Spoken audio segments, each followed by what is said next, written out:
hard time and we're going to break down and start crying.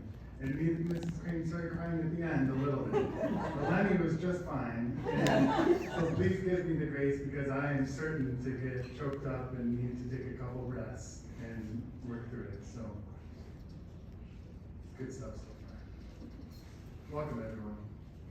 I'm so grateful that all of you are here to remember and celebrate my mom, or Donna, as some of you may know her. I feel like I have a bit of an impossible task today. How can I possibly distill a life that was so unbelievably full? People say that a life well lived should be measured not by one's accomplishments, but by the love of their friends. My mom managed to do both somehow, accomplishing amazing things and engendering love from all corners. There is so much to say about her life and who she was. She first was a loving sister and daughter, then a loving wife, the best mom anyone could ask for, a successful business person, a captain, a dyed-in-the-wool Clevelander, a best friend, and a bit of a style icon.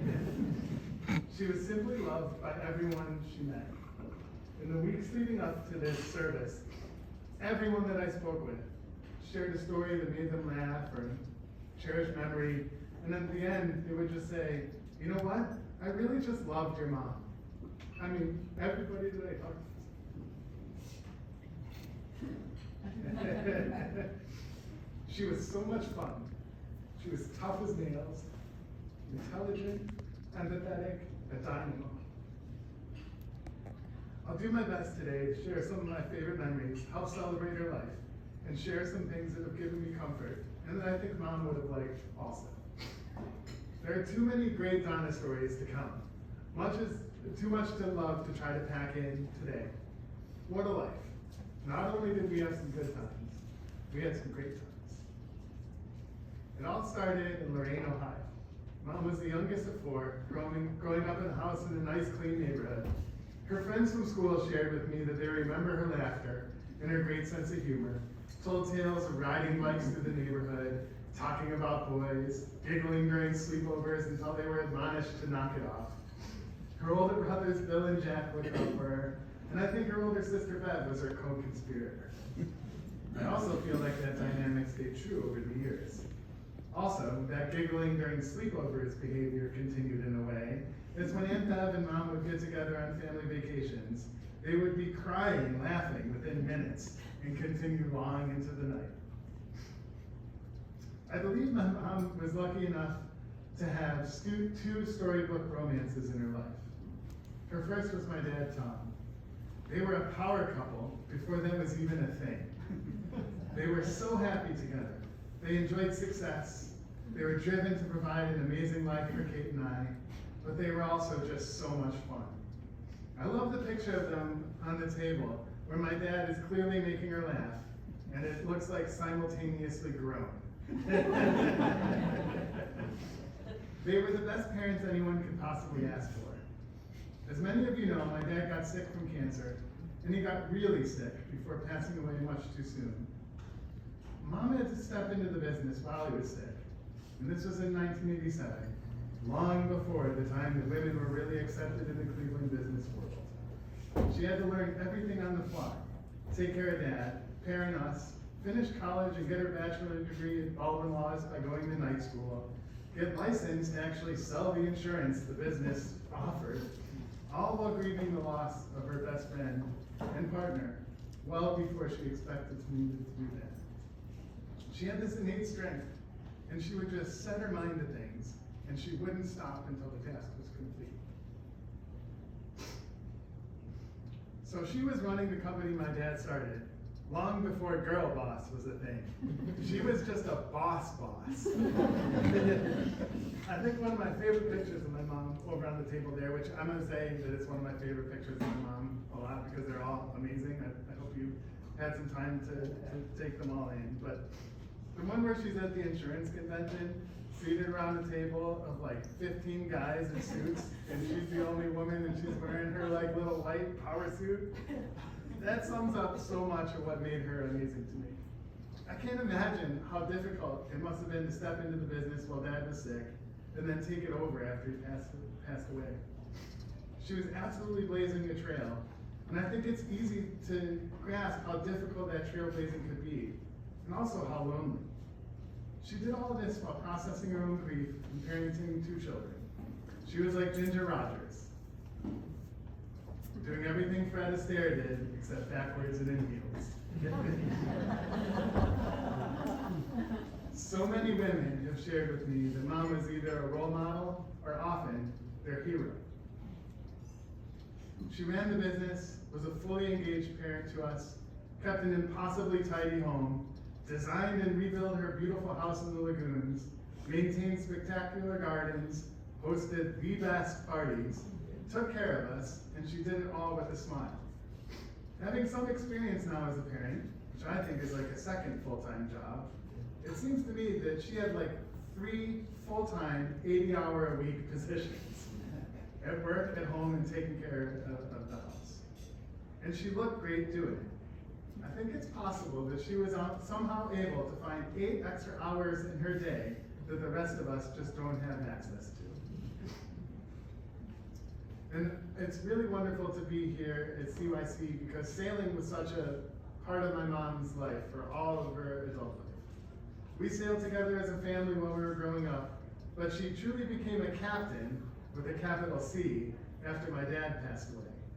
Captain being a position which she appeared to enjoy thoroughly and which seemed to suit her well. I believe her boyfriends and suitors through the years expected to just hop on her boat and be the captain themselves.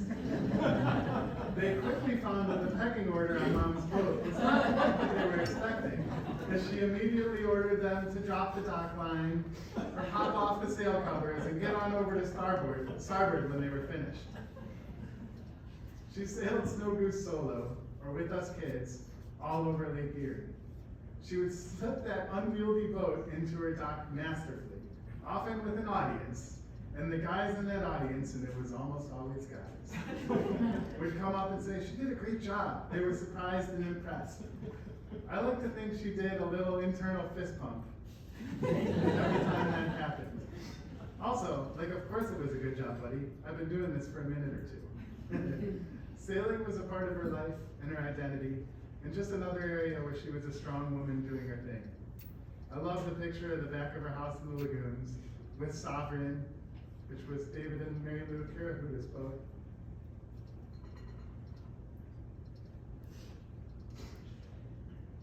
I wouldn't think talking about the boats would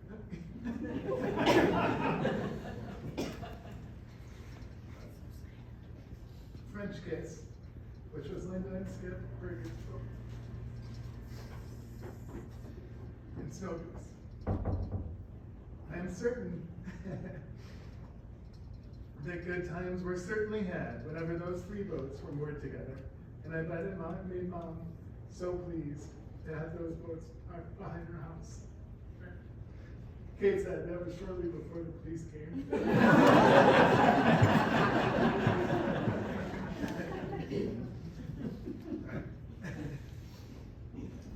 Mom also had great Cleveland pride. She was proud to be a part of the Downtown Cleveland Alliance, working to make downtown nicer and more hospitable for everyone, and was always so excited by all the renovations which have happened in the city over the years.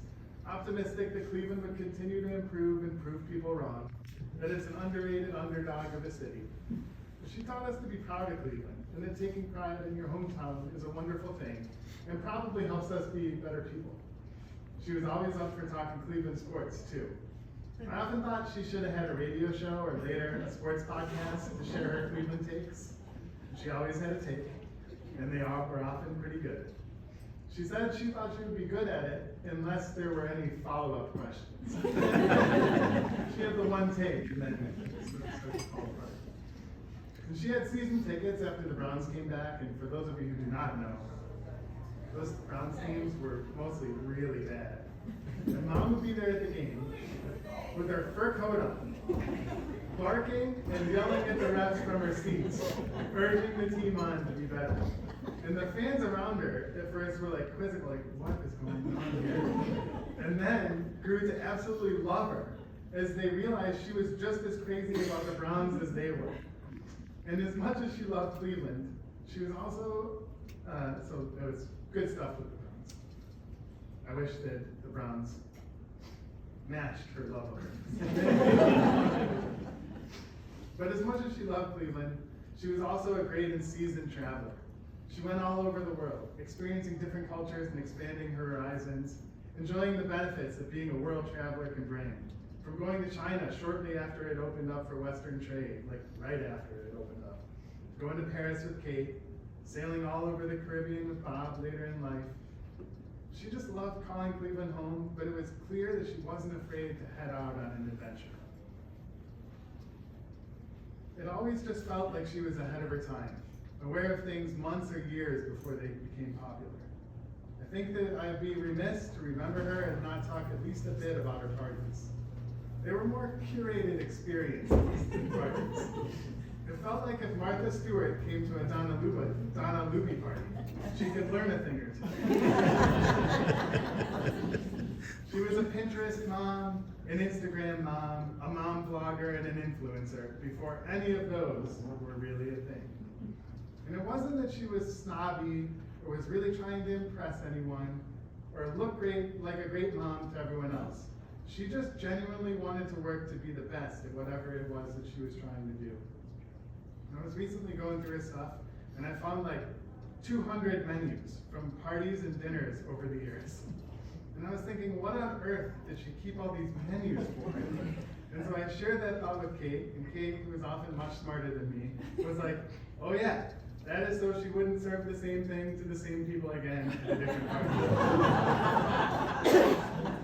So that's a patented Donna Luby hosting pro tip. And I think that there is, as Scott was saying, one thread that really runs through all the memories of Mom, her laugh. She had the most contagious laugh, and it also felt like she was quick to employ it. She wasn't stingy with it. She didn't trudge through life slogging from one test to the next. And even when things were really tough, she always found some time to let a little bit of joy in. I will miss that laughter so much. I imagine that you feel the same. I do hope to carry that search for joy forward in my heart, to remember to be quick to laugh, to tell a story or two, and to have some fun, even when times are tough, just as much as when things are going well. It wasn't all laughs, though. I feel like there is probably a trail of businessmen throughout Cleveland who underestimated Mom, thinking, here we go, attractive woman in a designer suit, she'll be a pushover. I think they all quickly found out that not only was she not a pushover, she was tough, savvy, and a force to be reckoned with, particularly when she felt like she was being underestimated. She was tough in life, tough in business, and driven to succeed, but also kind, thoughtful, and caring to her family, her friends, her employees, and honestly, everyone that she came into contact with. She was tough, but she always took the time to do things to make sure that people felt appreciated. And we have navigated life's tragedies together as a family, and she has helped Kate and I in the way that only she could. She has always shown us unconditional love and support, and modeled how to do that even when things suddenly become impossibly difficult. It is said that a great sailor does not change the direction of the wind, but instead predicts and adjusts to those prevailing winds. Mom was definitely a great sailor, and she always knew how to help me adjust my sails and navigate my own tragedies. I will miss her counsel, which for Kate and I, and perhaps some of you also, was often unsolicited. That unsolicited counsel was also frustrating, in that she was always right. She generally knew which way the wind was blowing, or going to blow, and try and help us to see it. Her point of view was often delivered in her letters and notes, ostensibly to celebrate or commemorate an event, but those notes usually contained a not-so-hidden message or two that she wanted to convey. I will miss those notes. They helped shape who I am today. Kate and I will miss her so much. She loved us and she was always there for us, and we loved her back from the bottom of our hearts. As I said before, I think Mom was lucky enough to have 2 storybook romances in her life. The second storybook companion is Bob. She was so welcomed and truly loved by Bob and his entire family. We are all so happy that they found each other, and just devastated for the two of them that they didn't have more time together. She loved him so much. I will never forget. Oh, it's Bob. This part I thought it was funny. I will never forget going to meet my mom for a vacation weekend in New York City. I was so excited to tell her about the person I had met that winter, which is Laura, who we ended up getting married, over our first dinner together. And we sat down to eat, and I was like, I met someone. And she was like, so have I.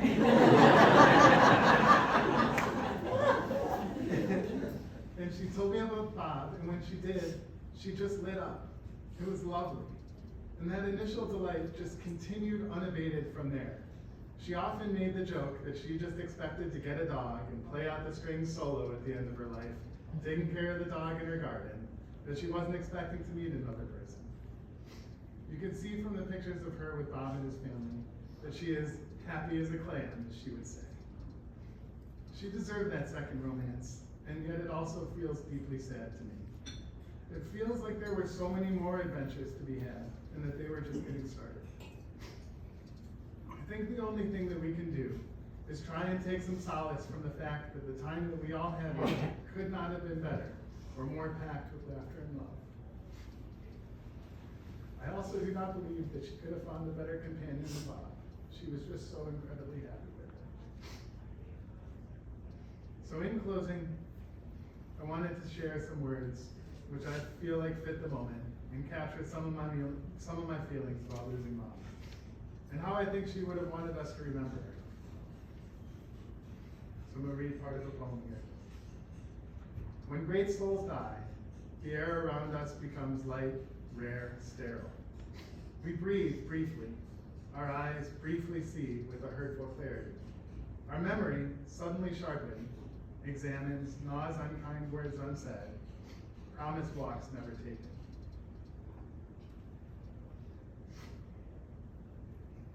Those promised walks never taken with Mom exist for all of us, I think. We all had things we were planning on doing with her, new journeys to undertake, things we wanted to discuss, stories to tell her, but not quite yet. We would get around to it soon. And now, unfortunately, we won't have those moments. But the poem continues. And I don't think I have the page with which poem continues. So this is the moment. There's always a moment where this happens. I'm going to get my iPad, because I think it's on the iPad, but I really don't have the...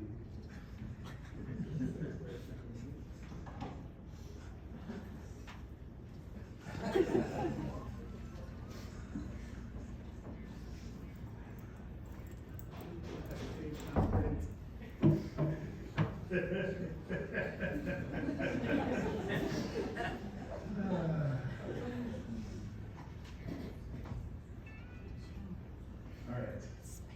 Poem continues. And when great souls die, after a period, peace blooms, slowly and always irregularly. Mom was taken from us suddenly, and it feels like unfairly. But after reflecting on that a bit, maybe there's a blessing in that suddenness. Maybe we can remember her as she was, at the top of her game. Maybe we can think of Mom and immediately recall her smile, or her mischievous grin, think of her holding court, cocktail in hand, telling perhaps a slightly embellished story that was always hilarious, sharing a bit of wisdom, and that maybe that recall is a little bit easier for us, as it feels like she was just here a moment ago. I hope that we all find that blooming peace, that slow, irregular blooming peace, and remember Mom with fondness, and perhaps a little sadness about those promised walks which we won't have mixed in for good measure. And I hope that we'll remember her laugh and the way she lit up a room, or the way she would talk to us and make us feel welcome, or think about the way she blazed a trail fearlessly, and that we all let a smile come quickly when we think about her after leaving here today. I love you so much, Mom. Thank you.